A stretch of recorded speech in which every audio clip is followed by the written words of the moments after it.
So today we have the C392 Turbo. This is the first time I'm actually using a two-step, and I see a lot of people was paying, $700+ for it, which to me is outrageous.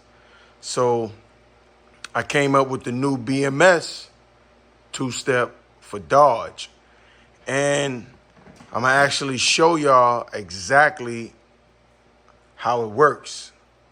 It's gonna be a plug and play. Right now I'm figuring out the wiring, but I'm gonna just go ahead and show y'all how much boost it build at 3,000 RPM. Here we go. All right, so we got it at basically 2,500. The wideband is not working. All right, here we go. Let's see what we could build.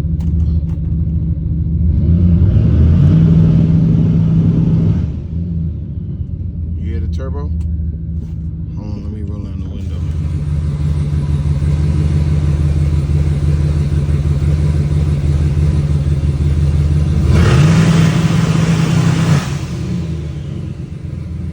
Turbo still spinning.